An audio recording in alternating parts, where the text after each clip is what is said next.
মৰমৰ তৃতীয়মান শ্ৰেণীৰ ছাত্ৰ-ছাত্ৰীসকল তোমালোকৰ আজি ইংৰাজীৰ পাঠ নং 8 দ্য বান্ডল অফ ষ্টিক্স এই পাঠটো আমি পঢ়াবলৈ গৈ আছো পাঠটো শুদ্ধ উচ্চাৰণৰ পঢ়িবৰ বাবে মই তোমালোকক পাঠটো পঢ়ি সহায় কৰি যাম আৰু লগতে ইয়াৰ অৰ্থবোৰ আমি আলোচনা কৰি যাম গতিকে যদি তোমালোকে মোৰ চেনেলটো নতুনকৈ আহিছা তেতিয়া হলে চেনেলটো সাবস্ক্ৰাইব কৰি দিবা আৰু ভিডিওটো ভাল লাগিলে লাইক কৰি দিবা বন্ধুবৰ্গৰ মাজত শেয়াৰ কৰি দিবা নটিফিকেশন বেলটো অল কৰি দিবা যাতে সকলোবোৰ ভিডিও তোমালোকে পাবলৈ সক্ষম হোৱা সো লুক এট দা পিকচাৰ্স প্ৰথম দিছে লুক এট দা পিকচাৰ্স অৰ্থাৎ ছবিবোৰলৈ চোৱা They are people who help us in our everyday lives.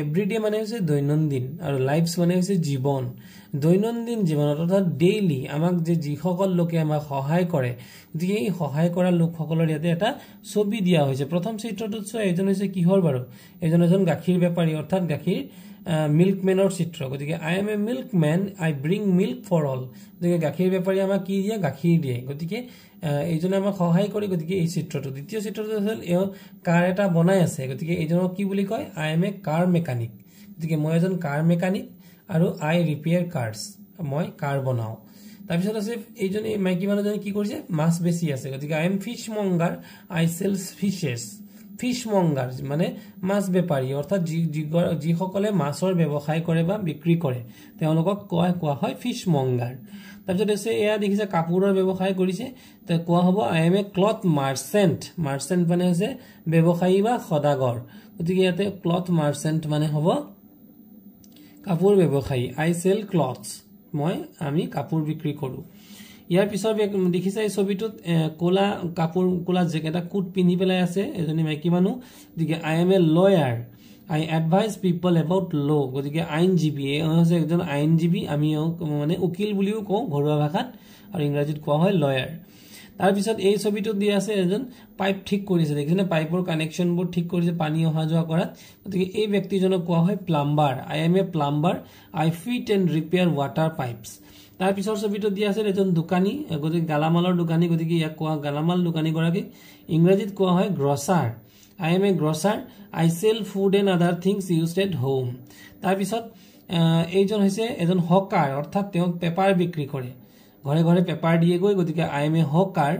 I bring newspaper গতিকে পেপাৰ বিক্ৰী কৰা মানুহক কি বুলি কয় ইংৰাজীত হকাৰ HAWKER তাৰ পিছত দিছিলে যে tell your friend which of this people you have seen or meet তোমাৰ বন্ধুসকলৰ লগত কথা পাতিবলৈ দিছে যে এইবিলাকৰ ভিতৰত কোনটো মানুহক তোমালোকে দেখা পাইছা আমি মাছমৰীয়া দেখিছোই আমি কাপোৰ ব্যৱসায়ী দেখিছোই আমি গাখীৰ বেপাৰী দেখিছোই আমি গালামাল দোকানী অৰ্থাৎ গ্ৰছাৰ দেখিছোই হাউ ডু দে হেল্প ইউ আৰু তেওঁলোকে আমাক কেনেকৈ সহায় কৰে বা তোমাক কেনেকৈ সহায় কৰে এইবোৰ কথা পাতিবলৈ দিছে গতিকে ছাত্ৰ-ছাত্ৰীসকল আমি আজি এটা ধুনীয়া সাধু পঢ়িবলৈ গৈ আছো এই সাধুটো তোমালোকে মই পঢ়ি আৰু অৰ্থ বুজাই যাম তোমালোকে মন দি শুনিবা নাও ৰিড দিস ষ্টৰী এই সাধুটো পঢ়া এবাউট এ ফাৰ্মাৰ কিহৰ বিষয়ে বুলি কৈছে ফাৰ্মাৰ মানে হৈছে খেতিয়ক এণ্ড হিজ 4 sons আৰু কেইজন ল'ৰা 4জন ল'ৰা গতিকে পোন প্ৰথমেই প্ৰশ্ন আহিব পাৰে যে খেতিয়কজনৰ কেইজন পুতেক আছিল উত্তৰটো হ'ব 4জন অৰ্থাৎ 4 sons once upon a time এ সময়ৰ কথা once upon a time there was an old farmer এজন মানে বৃদ্ধ খেতিয়ক আছিল he had 4 clever sons তেওঁৰ 4জন বুদ্ধিয়ক ল'ৰা আছিল clever মানে হৈছে বুদ্ধিয়ক they had different profession মানে হৈছে জীৱিকা সবৰে কামৰে বেলেগ মানে ডিফাৰেন্ট মানে ভিন্ন অৰ্থাৎ বেলেগ profession মানে হৈছে জীৱিকা কি জীৱিকা the eldest son was a doctor ডাঙৰজন ল'ৰা কি আছিল doctor the second son 2 number ল'ৰাজন আছিল কি এজন লয়াৰ এজন মানে উকিল the third son was a farmer তৃতীয় গৰাকী এজন খেতিয়ক and the youngest son was a cloth merchant আৰু একেবাৰে সৰুজন হৈছে কাপোৰ ব্যৱসায়ী ক্লথ মাৰ্চেন্ট মানে হৈছে কাপোৰ ব্যৱসায়ী but the sons quarrel মানে হৈছে কাজিয়া কৰা with each other all the time সকলো সময়তে কি কৰি থাকে কাজিয়া পেছাল কৰি থাকে this made the farmer sad আৰু সেই কাৰণে যদিও বুঢ়া মানুহজনৰ সকলো আছিল 4জন পুতেক কৰ্মী আছিল কিন্তু কাজিয়া যে কৰে তাৰ কাৰণে বুঢ়া কিন্তু বৃদ্ধ লোকজন একেবাৰে সুখী নাছিল one day the father called the sons এদিন দেউতাকে সকলোবোৰ ল'ৰাক ওচৰলৈ কাখলৈ মাতিলে he gave them a bundle of sticks তেওঁলোকক এটা লাখুটিৰ এটা বান্ডিল দিলে এটা বুজা দিলে tied with a rope আৰু কিহেৰে বান্ধা আছিল এটা ৰছীৰে বান্ধা হৈ আছিল he asked them to break it আৰু তাক বান্ধিয়ে ছবিত দেখুৱাৰ দৰে কি কৰিব দিছিল ছবিত যেনকে বান্ধি দিছিল আৰু কৈছিল যে তোমালোকে এইটো ভাঙাচোন Each one tried but could not break it. প্রত্যেকে চেষ্টা কৰিছিল যে বান্ধি থোৱা বান্ডেলৰ ষ্টিকটো অৰ্থাৎ লাখুটিৰ বুজাটো ভাঙিবলৈ, কিন্তু কোনেও সমৰ্থ নহল বা ভাঙিব নোৱাৰিলে। Then the father untied the bundle. তাৰপিছত দেউতাকে অৰ্থাৎ বৃদ্ধ লোকজনে কি কৰিলে, বান্ধি থোৱা খৰিৰ বুজাটো খুলি পেলালে আৰু এটা এটা কৈ তেওঁলোকক ভাঙিবলৈ দিলে। And gave each one a single stick. প্ৰত্যেককে এডালকৈ লাখুটি ভাঙিবলৈ দিলে। He said, now break the sticks. এতিয়া তোমালোকে stick মানে হৈছে লাখুটি, লাখুটিবোৰ ভাঙা। This time the sons easily broke the sticks. এইবাৰ কি কৰিলে, ল'ৰাকেইজনে সহজতে লাখুটিটো ভাঙি পেলালে। এয়া ছবিত তোমালোকে দেখিছা। Father said, when the sticks were tied, দেউতাকে ক'লে যেতিয়া লাখুটিবোৰ বন্ধা হৈ আছিল, in a bundle you could not break them. তেতিয়া তোমালোকে কোনেও তাক ভাঙিব নোৱাৰিলা। But when I gave one stick, যেতিয়া তোমালোকক মই এটা এটা কৈ stick দিলো, অৰ্থাৎ লাখুটিটো দিলো, to each of you, you could easily break it. তোমালোকে সহজেই ভাঙিব পাৰিলা। What do you understand from this? আৰু ইয়াৰ পৰা তোমালোকে কি বুজিলা? Understand মানে হৈছে বুজি পোৱা। The eldest son replied, as long as we are together, যেতিয়ালৈকে আমি সকলোৱে মিলেৰে থাকো, মিলেৰে থকা মানে together, no one can hurt us. আৰু কোনেও আমাক ক্ষতি কৰিব নোৱাৰে। hurt মানে হৈছে ক্ষতি কৰা।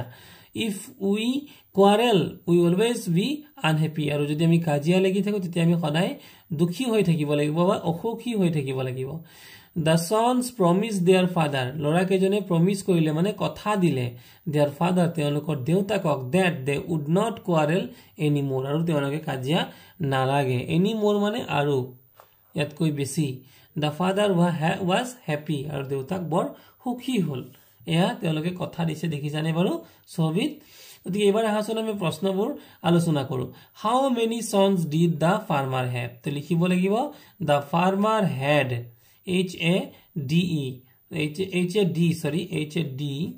the farmer had 4 sons. গতিকে খেতিয়কজনৰ 4জন পুতেক আছিল। the farmer had 4 sons. তাৰপিছত আছিল 2 নম্বৰ প্ৰশ্ন, what was the profession of the eldest son? ডাঙৰ ল'ৰাজনৰ profession কি আছিল, অৰ্থাৎ জীৱিকা কি আছিল? the eldest son was a doctor. 3 number প্ৰশ্নত আছিল, what did the sons do with one another? ইজনে সিজনৰ লগত কি কৰিছিলে? the sons quarreled with each other. মানে ইজনে সিজনৰ লগত কাজিয়া কৰিছিলে। ডি নম্বৰ প্ৰশ্ন দিছিলে, what did the sons promise their father? ল'ৰাকেইজনে দেউতাকক কি কথা দিলে? উত্তৰটো হ'ব the sons promised their father that they would not quarrel anymore. আমাৰ ছাত্ৰ ছাত্ৰীসকল ইয়াতে পৃষ্ঠা নং 105 105ত এটা কবিতা দিয়া আছিল, হয়নে বাৰু? কবিতাটো আছিল কি, এ লিটল টিপট। টিপট মানে কেটলি, তোমালোকে চাহ বনোৱা যে। I am a little teapot, short and stout. Here's my handle and here's my spout. Handle কোনটো? এইটো হৈছে handle, এইটো কি বুলি কয়? handle। আৰু এইটো কি বুলি কয়? এই টেকেলিৰ মুখ থকা এইটো সাইডটো কি বুলি কয়? spout। তো কি কৈছে? I am a little teapot, short and stout. Here's my handle and here's my spout. When the water is boiling, hear me shout. Tip me over and pour me out. তেতিয়া পানী গৰম হলে কি হয়? বকবকনিৰ সৃষ্টি হয়, অৰ্থাৎ পানী গৰম হলে ভিতৰত বকবককে এটা আৱাজ ওলায়। গতিকে তেতিয়া কি কয় কেটলিয়ে, যে মোক মই গৰম হৈ গলো, মোৰ পানীখিনি বাকি দিয়া বা ঢালি দিয়া, হয়নে বাৰু? এয়া আছিল কবিতাটো। গতিকে তোমালোকে কবিতাটো পঢ়িবা আৰু কবিতাটো মুখস্থ কৰিবলৈ যত্ন কৰিবা। আমাৰ ছাত্ৰ ছাত্ৰীসকল 8 নম্বৰ প্ৰশ্নটো দিছিলে কিছুমান শব্দজাল, অৰ্থাৎ কিছুমান শব্দ বনাব লাগে, যেনে ধৰা FRAME, এইটো হৈছে কি ফাৰ্মাৰ, FARMER, ফাৰ্মাৰ মানে খেতিয়ক। তাৰপিছত জীৱিকা, কাৰ কি জীৱিকা, অৰ্থাৎ টিচাৰ, TEACHER, টিচাৰ, এইটো এটা প্ৰফেশ্যন, এইটো কি বুলি কয়? প্ৰফেশ্যন বা ইংৰাজীত কোৱা হয় জীৱিকা। আৰু কি হ'ব? PLUMBER, প্লাম্বাৰ, প্লাম্বাৰ আমি পালো। তাৰপিছত কি হৈ যাব? লয়াৰ,